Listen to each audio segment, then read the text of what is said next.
Ito, puntahan naman natin ang Commonwealth Avenue kung saan inaasahan ang pagtitipon ng mga magpoprotesta roon. Live doon si Lestor Aler. Lestor, kumusta dyan?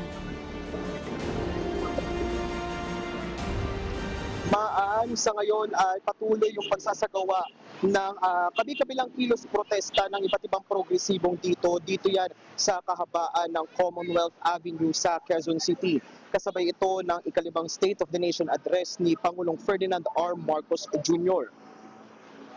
Pasado na 7 pa lang ng umaga nang magtungo sa Philcoa ang iba't ibang grupo sa pangunguna ng Bayan Timog Katagalugan upang doon magsagawa ng programa. Kasama nila sa kilos protesta ang grupo ng mga magsasaka, mangingisda, kababaihan at minorya. Bitbit nila ang kani-kanilang karatula na naglalaman ng panawagan sa administrasyon gaya ng pagpapanagot sa lahat ng sangkot sa katiwalian, labanan ng pasismo at pagtutol sa napipintong pagpapatayo ng mga data hub sa Pampanga sa ilalim ng Pax Silica. Sa kabila nito, hindi maiwasan na magkaroon ng tensyon sa mga pulis at mga rallyista. Nagkatulakan sa pagitan ng dalawang hanay matapos na harangan ng pulisya. Ayon sa otoridad, pilit umanong umaabante ang grupo mula sa kanilang pwesto kaya agad na gumawa ng human barricade ang mga pulis. Samantala, sa magkahiwalay na programa, nagsunog naman ang ilang grupo ng watawat ng Estados Unidos bilang kanilang protesta laban sa imperialismo ng naturang bansa. Agad namang binombahan ng mga tauhan ng Bureau of Fire Protection na nagbunga din ng tensyon sa mga rallyista at otoridad. Wala namang nasugatan sa nangyaring girian ng mga pulis at rallyista.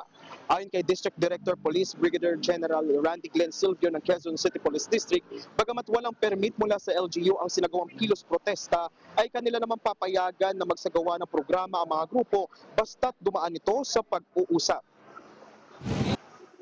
Pag nag-uusap naman, give and take lang din naman yan. Sige, papaya. Kunyari, gusto nilang 30 minutes, baka pwede 10 minutes lang ang pagsasalita. Then, ganun naman po. Nagkakasundo naman, freedom of expression, may sentiment silang sinasabi, sige, pagbigyan natin. Ganun lang.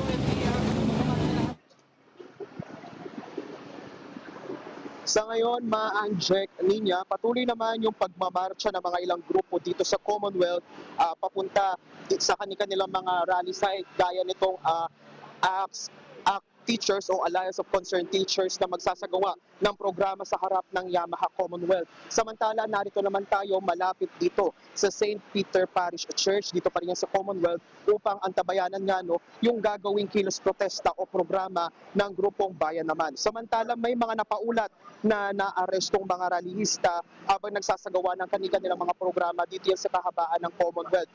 At patuloy pa rin naman tayong kumukuha ng datos mula sa QCPD kung ilan nga ba ang mga rallyistang naaresto.